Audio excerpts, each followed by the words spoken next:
Hello అందరికీ welcome back to my channel. This is Priyaraj. ఈరోజు hotel స్టైల్లో పర్ఫెక్ట్గా దోశలు ఎలా ప్రిపేర్ చేయాలో చూద్దాం. ముందుగా రేషన్ బియ్యం తీసుకోవాలి. అందులో ఏమైనా డస్ట్ పార్టికల్స్ ఉంటే తీసేయాలి.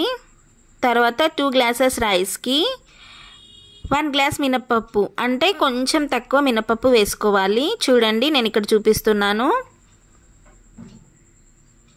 ఈ కొలతలు కరెక్ట్గా సరిపోతాయి. చూడండి, బియ్యం పప్పు మిక్స్ చేసుకోవాలి. మిక్స్ చేసుకున్న తర్వాత 2 టీ స్పూన్స్ శనగపప్పు వేసుకోవాలి. ఇలా వేయడం వల్ల దోశలు క్రిస్పీగా వస్తాయి. ఇందులోనే 1 టీ స్పూన్ మెంతులు వేసుకోవాలి. టేస్ట్ అనేది చాలా బాగుంటుంది దోశలు ఇలా చేయడం వల్ల. చూడండి, వీటిని ఒక 6 అవర్స్ పాటు నానబెట్టుకోవాలి. 2-3 సార్లు శుభ్రంగా కడిగి వాటర్ వేసుకొని నాననివ్వాలి 6 అవర్స్.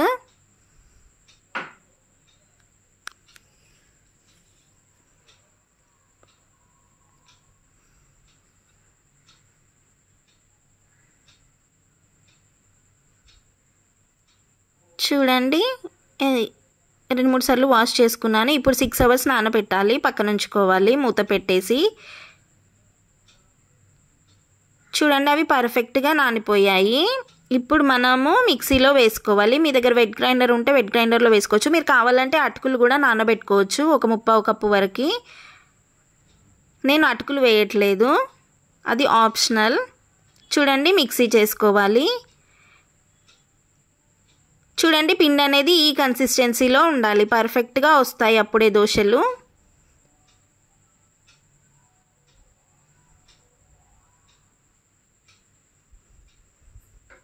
చూడండి, నేను చూపిస్తున్నాను, ఈ కన్సిస్టెన్సీలో ఉండాలి పిండి అనేది.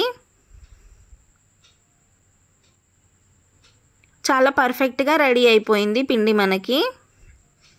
ఇప్పుడు ఇది ఓవర్ నైట్ పులియబెట్టుకోవాలి. ఓవర్ నైట్ నానబెట్టడం వల్ల పిండి అనేది పక్కకు ఉంచడం వల్ల తెల్లరేసరికి పిండి అనేది బాగా పులుస్తుంది, దోశలు చాలా పర్ఫెక్ట్గా వస్తాయి.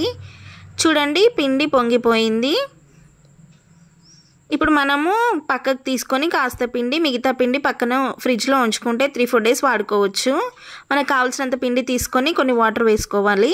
వాటర్ వేసుకొని ఈ కన్సిస్టెన్సీలో పిండి అనేది ఉండాలి. ఇందులోనే సాల్ట్ వేసుకోవాలి. వేసుకొని మనం దోశలు వేసుకోవాలి.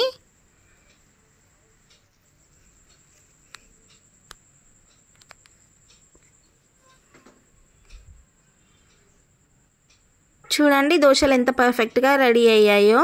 మీరు క్రిస్పీగా కావాలంటే పిండి అనేది కొంచెం పల్చగా చేసుకోండి. నాకైతే కొంచెం సాఫ్ట్గానే ఇష్టం దోశలు, అందుకే నేను ఇలా సాఫ్ట్గానే చేసుకున్నాను. చూడండి, చాలా టేస్టీగా ఉంటాయి. ఒకసారి నా స్టైల్లో మీరు చేసి చూడండి. Thank you for watching.